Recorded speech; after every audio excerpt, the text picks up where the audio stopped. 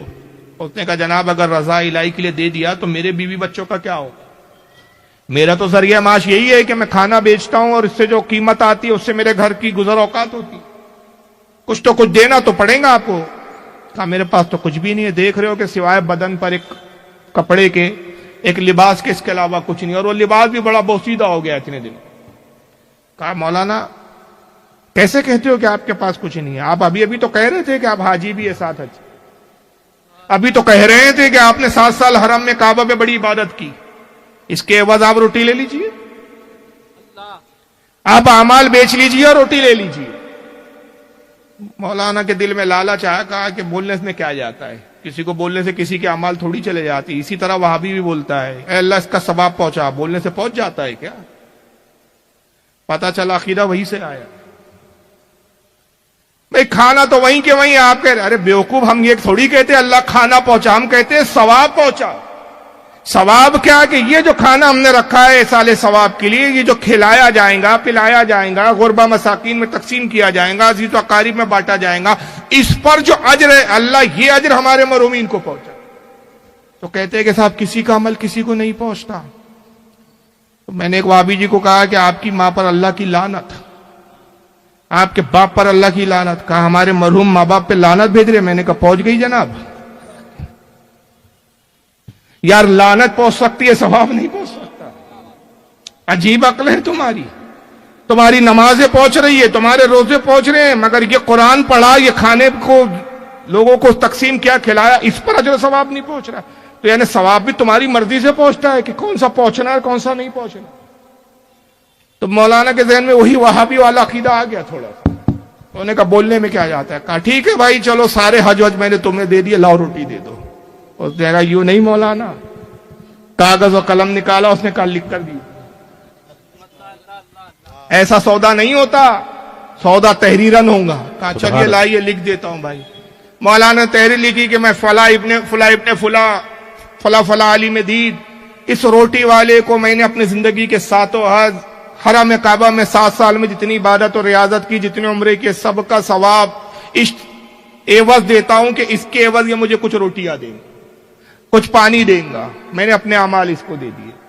دستخط کی مولانا نے تحریر دے دی، اس نے تحریر کو فولڈ کیا، جیب میں رکھا، روٹی کا توشہ دان، پانی کی وہ جو تھی مشق وغیرہ تھی وہ دے دیا۔ یہ اب کئی دن سے بھوکے تھے مولانا صاحب، بے اختیار بالکل قابو سے باہر ہو کر کھانے پہ ٹوٹ پڑ، اب بالکل بدحواس ہو کر کھانا کھا رہے، روٹی والا چلا گیا۔ جب کھا پی کے شکم سیر ہو گئے، ہوش جو ہے اپنی جگہ پر آ گیا، تو خیال آ گیا یار ایک تو بہت بڑی غلطی ہو گئی مجھ سے کہ وہ شخص جہاں سے آیا یا تو کوئی آبادی سے آیا، یا جہاں سے بھی آیا تو جب جزیرے پہ آیا تو کچھ تو یہاں انسان رہتے ہیں، کچھ تو طریقہ یہاں آنے جانے کا کچھ تو معاملہ ہے۔ افسوس کہ میں نے اس سے پوچھا نہیں کہ بھائی تم آئے کہاں سے اور کہاں جانے والے ہو، کیا کوئی آبادی ہے تاکہ کچھ عرصہ اس آبادی میں گزار لوں، یہاں سے نکلنے کی تدبیر کیا ہے وہ اس سے میں دریافت کرتا۔ افسوس کہ بھوک کی وجہ سے میں بھول گیا۔ خیر اگلی بار آئیں گا تو میں ضرور پوچھوں گا۔ اب اس روٹی والے کا انتظار کر رہے ہیں مولانا، مگر وہ روٹی والا نہیں آیا صاحب۔ 1 دن گزر گیا نہیں آیا، 2 دن گزر گیا نہیں آیا، 3 دن گزر گیا نہیں آیا۔ اب وہ ایک وقت جو غذا کھائی تھی وہ آخر کتنا عرصہ تک کام دیتی؟ دھیرے دھیرے پھر وہی بھوک، وہی کمزوری، وہی نقاہت، وہی ناتوانی، وہی بھوک اور پیاس کی شدت، پھر پریشان ہو گیا، پھر ایک وقت آیا کہ پھر وہی نیم بیہوشی طاری ہوئی، 3-4 دن کا عرصہ گزر گیا، 3-4 دن کے عرصے کے بعد بیہوشی کے عالم میں، نیم بیہوشی کے عالم میں پڑے ہوئے زمین پر، پھر کانوں میں آتی ہے روٹی والا پانی والا، روٹی لے لو پانی لے لو، پھر اشارہ کیا، پھر روٹی والا قریب آیا، کہا بھائی روٹی دے دو، کہا مولانا اس بار کیا دوں گی، حج تو آپ کے پاس ہی نہیں ہے، کہا بھائی زندگی بھر جتنی نمازیں پڑھی ہے سب تیرے تیرے لیے تھے، تو وقف کر دے، ساری نمازیں تیرے لیے دی، اس کے وقت کے تو مجھے روٹی دے، کہا لکھیے مولانا۔ پھر اس نے کاغذ نکالا، پھر قلم نکالا، کاغذ اور قلم لگا کے ان کو دے دیا، انہوں نے پھر صاحب سیاہی میں قلم ڈبا ڈبا کے لکھنا شروع کیا کہ زندگی بھر کی تمام نمازیں، تمام عبادات اس روٹی والے کو میں نے دی، ان سے عوض کی یہ مجھے کچھ روٹیاں دی، اور روٹیاں لی۔ پھر اس بار بھی ٹوٹ پڑے اور اس بار بھی پوچھنا بھول گئے کہ میاں تم آتے کہاں اور جاتے کہاں، اور اس جزیرے سے میں کیسے نکل سکتا ہوں، اس کے لیے کوئی تدبیر بتاؤ۔ اب جب کھا پی کے فارغ ہوئے، ہوش باختہ ہوئے، تو پھر وہی خیال آیا، ارے یار اس بار بھی غلطی ہو گئی، اب اگلی بار آئیں گا تو ضرور پوچھوں گا۔ پھر وہی ہوا کہ 3-4 دن تک وہ روٹی والا پھر نہیں آیا، 3-4 دن کے بعد پھر وہی کیفیت تھی، وہی کمزوری اور وہی ناطاقتی اور وہی نیم بیہوشی کا عالم۔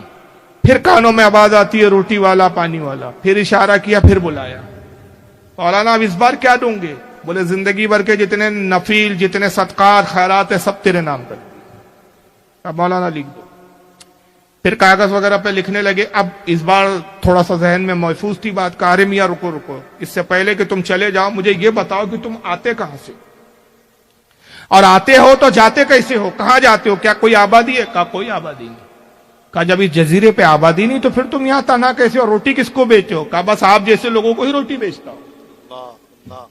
کہا بڑا عجیب شخص ہے، تجھے کیسے معلوم کہ ہم جیسے لوگ یا کیا یہ جزیرے پہ ایسے بھی میری طرح اور بھی لوگ ہیں؟ کہا بس آ جاتے ہیں کبھی کبھی، آپ جیسے لوگوں کو ہی روٹی میں بیچتا ہوں، ورنہ یہاں تو کوئی انسانی آبادی نہیں ہے۔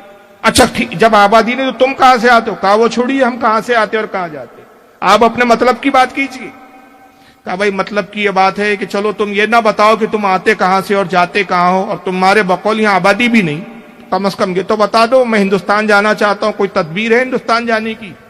کہا بڑی آسان تدبیر ہے مولانا، آپ اتنے بڑے عالم، افسوس کہ آپ نے دماغ بھی دوڑایا، کسی بلند درخت پر آپ چڑھ کے بیٹھ جائیے اور دیکھتے رہیے، انتظار کیجیے، آس پاس کوئی تاجر وغیرہ کسی کا جہاز جائے تو آپ اپنا کرتا اتار کر اس کو ہلائیے اور زور زور سے چیخیے، آوازیں نکالیے، اللہ نے چاہا ان کی نظر آپ پر پڑ جائیں گی تو وہ آپ کی مدد کے لیے آ جائیں گے، بس یہی ایک تدبیر ہے، اس کے علاوہ کچھ نہیں۔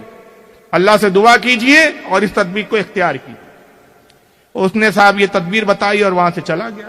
مولانا نے کہا ہاں یار یہ تو ہمارے دماغ میں ہی نہیں آیا۔ بہرحال جزیرے کے کنارے آئے، سمندر کا بالکل کنارہ تھا، ایک اونچا سا درخت دیکھا، کسی طرح چڑھے، درخت پہ جا کے بیٹھ گئے، اب انتظار کر رہے ہیں۔ پورا دن گزر گیا، شام کے وقت ایک جہاز جاتا ہوا نظر آیا دور سے، انہوں نے اپنا جبہ کرتا اتارا اور اس کو خوب زور زور سے ہلانا شروع کیا، آوازیں لگانا شروع کی کہ بھائی مدد کیجئے مدد کیجئے۔ آواز تو نہیں پہنچی غالباً، لیکن جبہ وغیرہ ہوا میں کچھ ہلتا وغیرہ دیکھا تو جہاز والوں نے اندازہ لگایا کہ کوئی مدد کے لیے پکار رہا ہے۔ جہاز قریب لایا، ان کو کسی طرح چھوٹی کشتی میں بٹھا کر پھر بڑے جہاز میں سوار کیا گیا۔ جب جہاز میں آیا تو لوگ بڑے حیران ہوئے کہ آپ اس ویران جزیرے میں کیسے اور کون ہے آپ؟ تو انہوں نے اپنا پورا تعارف بیان کیا کہ میں ہندوستان کا رہنے والا ہوں، عالم دین ہوں، میرا یہ نام ہے، 7 سال میں نے حج کے، ساری کہانی سنائی، روٹی والی کہانی نہیں سنا رہے۔ جہاز والوں نے دیکھا کہ بہت بڑے عالم فاضل ہے بھائی، بڑے عبادت گزار، 7 حج کے حاجی ہے، بڑی عزت و احترام کیا، کھانا وغیرہ کھلایا، لباس دیا، بڑی خاطر مدامت کی اور بڑی عزت و وقار کے ساتھ کسی طرح ہندوستان لے آئے۔ ہندوستان جب آئے تو صاحب اپنے شہر میں پہنچتے ہیں، چرچا ہوئی کہ فلاں عالم صاحب جو 7 سال پہلے حج کے لیے گئے تھے لوٹ آئے۔ اب پورا محلہ، پوری بستی ملاقات کے لیے ٹوٹ پڑی، لوگ ایک جم غفیر کی شکل میں جاتے ہیں، ملاقات کرتے ہیں، ہاتھ چومتے، پیر چومتے، بوسہ دیتے، بڑی عزت و احترام، بڑی واہ واہ، بھائی 7 سال حج کیا، اتنے بڑے عالم فاضل تھے، اب بڑا وہاں کے بڑے بڑے علماء سے علمی صحبت رہی، احترام لوگوں کے دل میں اور بڑھ گیا، لوگ آتے رہے، ملاقات ہوتے رہی، یہ ملاقات کا سلسلہ کئی دن چلتا رہا۔ جب دھیرے دھیرے وہ لوگوں کا تاتا ختم ہونے لگا، لوگوں کے ہجوم ختم ہو گیا، تقریباً سبھی ملاقات کر چکے، تو مولانا اب تنہائی میں ایک دن بیٹھے، خیال آیا کہ ساری آبادی ملنے آئی، صرف ملنے نہیں آیا تو بابا فرید گنج شکر نہیں آئے۔ کہا یہ صوفیہ میں بڑا تکبر ہوتا ہے، لوگ میرا احترام کر رہے ہیں، میرے حج کو دیکھ رہے ہیں، میری عبادات کو دیکھ رہے ہیں، میرے علم کو دیکھ رہے ہیں، مگر یہ صوفیہ بڑے اکڑو ہوتے ہیں صاحب، اتنی اکڑ کے ملنے نہ آئے۔ چلو کوئی بات نہیں، وہ ملنے نہ آئے، میں ہی ان سے مل لاتا۔ اس ارادے کے ساتھ نکلے، خانقاہ پہنچے۔ بابا فرید گنج شکر رحمت اللہ علیہ اپنی مسجد پہ تشریف فرمائے، سلام علام کیا، ہم دستبوسی مصافحہ ہوا، کہا کہ حضرت آپ ہم سے ملنے نہیں آئے، ساری دنیا آئی۔ کہا کہ ہم تو اپنی معاملات میں مشغول تھے، ہمیں تو کوئی خبر ہی نہیں کہ آپ کب تشریف لائے، اور یہ تو بتائیے کہ بڑے عرصے بعد آئے ہیں، اتنے سالوں میں آپ کہاں تھے؟ بولے حضور آپ کو کوئی دنیا کی خبر نہیں ہے۔ کہا ہم دنیا داری سے ہمارا کیا تعلق، آپ ہی بتائیے کہ آپ کہاں تھے؟ کہا حضرت ہم مکہ میں تھے، 7 سال ہم نے وہاں پہ بڑی عبادت کی، ریاضت کی، 7 حج کیے، ہم نے کئی عمرے کیے، اور حضرات کی کیا کہنا، خوب تجارت بھی کی اللہ کے فضل و کرم سے۔ تو بابا فرید فرماتے کہ مولانا یہ بتائیے حج ہی کیا کہ وہاں علماء کی علمی مجالس میں بھی شرکت کی؟ کہاں روزانہ مجالسیں ہوتی تھی، مکہ کے مدینے کے بڑے بڑے حرم پاک کے بڑے بڑے علماء کی مجلسیں منعقد ہوتی، روزانہ حرم کعبہ میں مجلسیں سجتی، فقیر بھی اس مسجد میں شریک ہوتا، بڑی علمی گہرائیوں کی باتیں ہوتی، فقہ کی باتیں ہوتی، کبھی حدیث پہ باتیں ہوتی، بڑی گہری باتیں ہوتی تھی حضور، بڑی اچھی صحبتیں رہی، بہت کچھ سیکھا، بہت کچھ جو مجھے معلوم تھا میں نے وہاں کے علماء کو بتایا، بیان کیا۔ بابا فرید مسکرا کے کہتے ہیں مولانا ماشاءاللہ 7 سال آپ بڑے بڑے علماء کی صحبت میں رہے، تو ان 7 سالوں میں یہ تو معلوم کر لیا ہوں گا کہ اسلام کا چھٹا فرض کیا ہے؟ کیا اب بھی ناواقفی ہے؟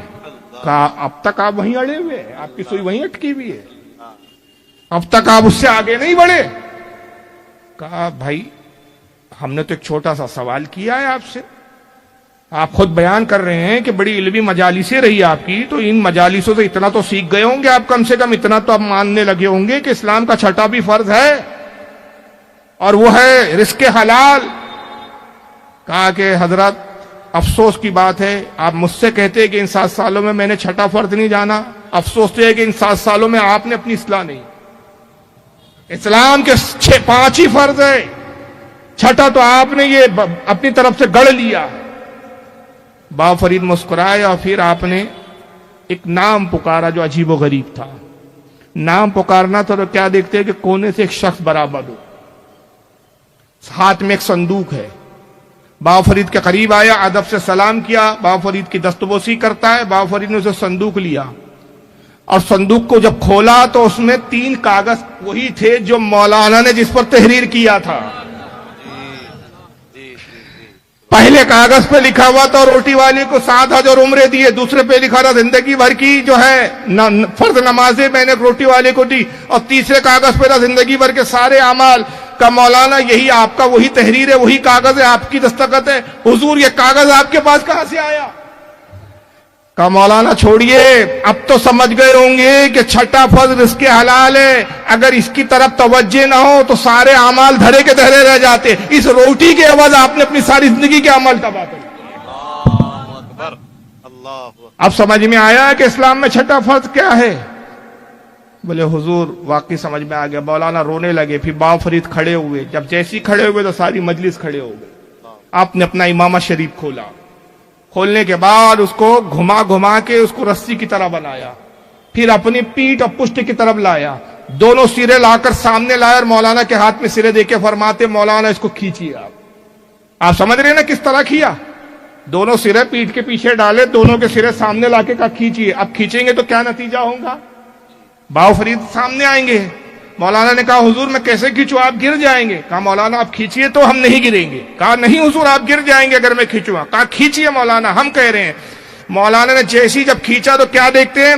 بابا فرید نہیں ہے، وہ نور کا حالہ ہے، اور امامہ بالکل اس نور کو چیرتا ہوا باہر نکل رہا ہے۔ امامہ باہر آیا اور آپ پھر مجسم بابا فرید کی شکل میں تھے۔ مسکرا کے کہا کہ اب سمجھ میں آیا، آپ کہہ رہے تھے کہ نور کا خون کیسے آ سکتا ہے، نور کے دانت کیسے شہید ہو سکتے ہیں، ہم تو نبی کے غلام ہیں، ان غلامی نے ہمیں اتنا نورانی بنا دیا، پورا جسم چیر کر امامہ نکل گیا، ہمارے جسم کو نہ کوئی خراش آئی نہ کوئی نقصان پہنچا۔ اسی طرح مصطفیٰ کا اگر ظاہری طور پر خون بھی نکلا تو نور پر کوئی حرف نہیں آیا۔ سبحان اللہ، سبحان اللہ، اللہ اکبر، یا رسول اللہ،